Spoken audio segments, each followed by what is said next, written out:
You're listening to Big World Network.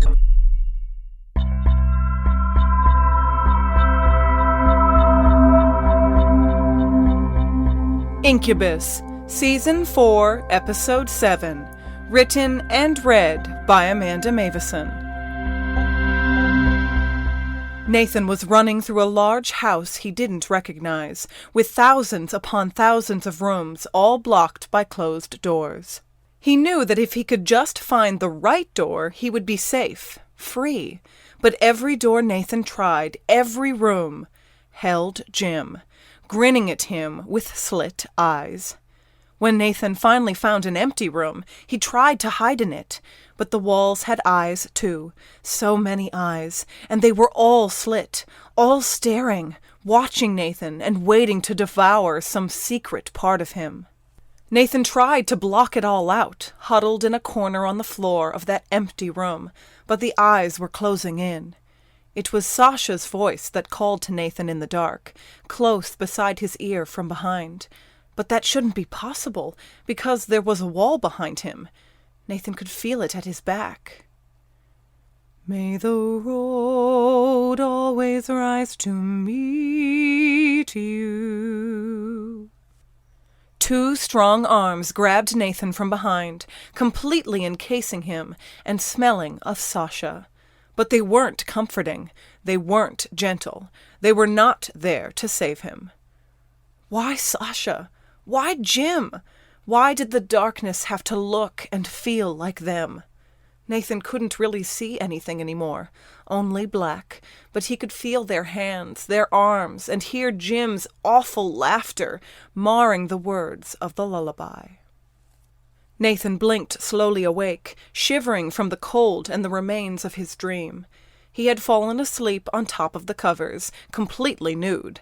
Rolling toward Sasha's side of the bed, Nathan sought out some of that indomitable incubus heat to help banish the unfair images and emotions that the nightmare had stirred within him, but he came upon chillingly cold emptiness in the bed beside him.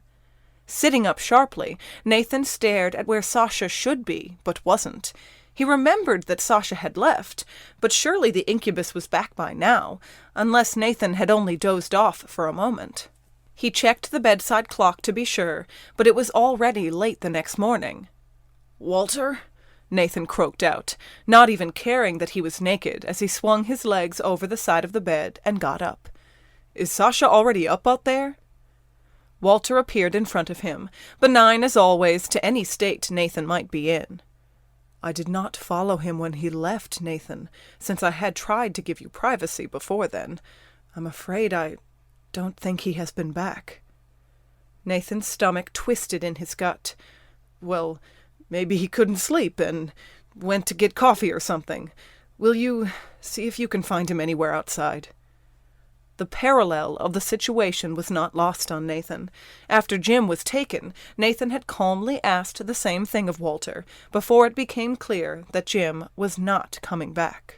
Since Sasha had taken Nathan's t-shirt when he went out the night before, Nathan was left with only his jeans. He slipped them on to leave the room as Walter faded away. It was easy at first to pretend nothing was wrong. Nathan retrieved fresh clothing from his bag out in the living room and ignored his brother's teasing words about never having left Sasha's room. But once Kitty and Schuster were also up, and Walter had returned without so much as a guess at where Sasha might be, Nathan had to admit, the incubus was gone. It was snowing in the back lot behind Schuster's apartment building, soft, fluffy flakes falling consistently. Nathan hadn't noticed at first. He wasn't wearing a jacket, and he hadn't noticed the temperature had dropped low enough to snow. "Nathan, should we check around the block again?" Jim asked, trying to be helpful and supportive, but they had checked around the block 3 times now. Nathan stared at their borrowed vehicle in the lot, as if what was broken had anything to do with a car. Nathan was what was broken. He didn't have the strength for this. Not again. "I let this happen. I let him go alone." "Nate, come on," Jim said. "It's not that simple. We just need to think this through. What did he say when he left again?" Nathan closed his eyes, feeling wet flakes catch in his eyelashes. "Nothing. He was just going for a walk." But maybe he gave some clue about where he was heading. Anything we can use. Just go over what happened again. I told you already. We need more details than that, Nathan. Well, I don't have any, Nathan yelled, whirling around to face Jim with his fists clenched at his sides. We fucked, okay? We had sex. Forgive me if that's the part that sticks out in my mind. Then we laid there for a minute, and then he left. That's it. For all I know, maybe that's the real reason he left. Jim's eyes narrowed. Maybe what's the real reason he left? Because you slept together? Why not? He got what he wanted finally. Why stick around? Nathan, Jim said in admonishment. You don't believe that. Sasha really cares about you, and you care about him. Something happened. Someone took him.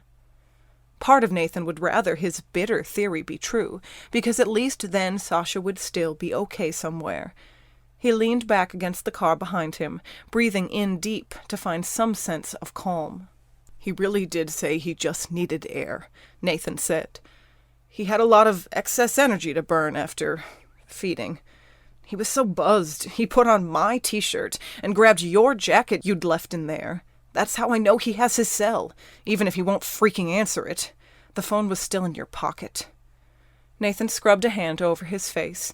He felt only half awake and wished he was sleeping, wished he was dreaming. He didn't just leave, Nate, Jim said. He wouldn't do that.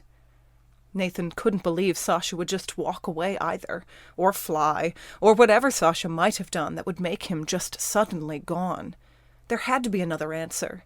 Nathan didn't know what he really felt for Sasha, but he knew that whatever had been there was gone now, and he ached to feel it again. I keep reaching for my phone, Nathan said with a choked laugh, thinking, just maybe. The familiar notes of Nathan's ringtone rose up from his jeans, and he froze.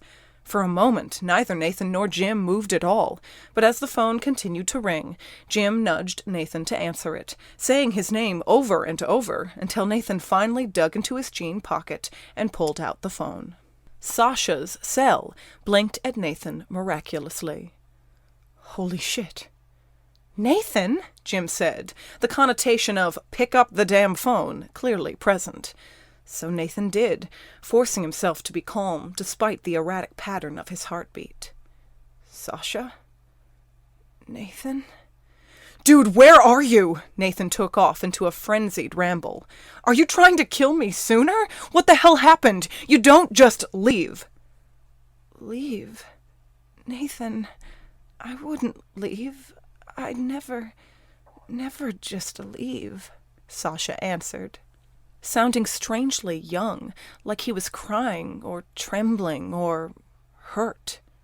Sasha? What's going on? Nathan pressed, his heavy emotions falling prey to further worry. Nathan? Sasha said again, like it was the first time, like he wasn't sure if he was talking to Nathan at all. I don't know where I am. I'm so tired. Nathan? I'm right here, Nathan said, terrified as he lifted his eyes to Jim for some kind of reassurance, but Jim's eyes were filled with terror, too. Sasha, what happened to you? Are you okay? There was a long pause, too long for Nathan to bear, and then the exhale of breath before someone spoke on the other end of the line was different. I'm afraid the Incubus is not well at the moment, said a voice that Nathan recognized only too easily. Gabriel, Nathan growled, so angry and scared that he was grinding his teeth hard enough to hurt. What did you do to Sasha? Jim's eyes were wide with similar panic as he leaned closer to the earpiece of the phone, listening beside Nathan. The Incubus hasn't been very forthcoming about which apartment you are in, or anything about the changeling's powers, Gabriel said, so I have had to be a little unfriendly. If you've laid a finger on Sasha, you sick son of a bitch, Nathan threatened. Your compassion for monsters really is remarkable, Nathan. The Incubus is alive, but I don't have to keep him that way. He means nothing to me. Nathan wanted to strangle Gabriel through the phone for dismissing Sasha like that, like trash to be rid of. "Sasha trusted you once, damn it," he spat at the phone. "He wanted to trust you. He's never hurt a human being, not once." "I'm sure you believe that," Gabriel said. "Now listen to me. Deliver your brother to the last empty building in the warehouse district, and I will let you go unharmed." "And what about Sasha?" "The Incubus will live for as long as he is useful." Then the line went silent. Almost instantly, the phone dropped from Nathan's hand to land uncaringly in the snow at his feet. "We have to go now," Nathan said, and lunged for the driver's side door. "Nathan, hang on!" Jim called after him, scooping up the forgotten phone as he rushed around to the passenger side, though he spoke over the top of the hood to keep Nathan from leaving just yet. "We're playing right into Gabriel's hands if we go." "Gabriel wants you," Nathan said, slamming a hand down on top of the hood and leaving a handprint from the snow still falling around them. "Sasha's just bait, and bait's expendable." They climbed into the car at the same time, their doors slamming shut with a unified resonance. That sound might have spurred Nathan on, but now there was a hollow ache where a third door slam should be. "Do you have a plan?" Jim asked. Nathan turned the key in the ignition, and the car started with a glorified purr. "Plan? Yeah, I got a plan. Get Sasha, get out, don't die, with a whole lot of kill Gabriel in between. Sound good to you?" "That's your plan?" "Yep." "Well, it's childish, vague, and suicidally stupid." The change in Jim's tone gave him away, so Nathan waited for the punchline. "Good to know you're feeling like yourself again," Jim finished, smiling sideways at Nathan in a valiant attempt to make up for Nathan's lack of wisecracking. Nathan forced an answering smirk. "What can I say, Jim? I aim to please."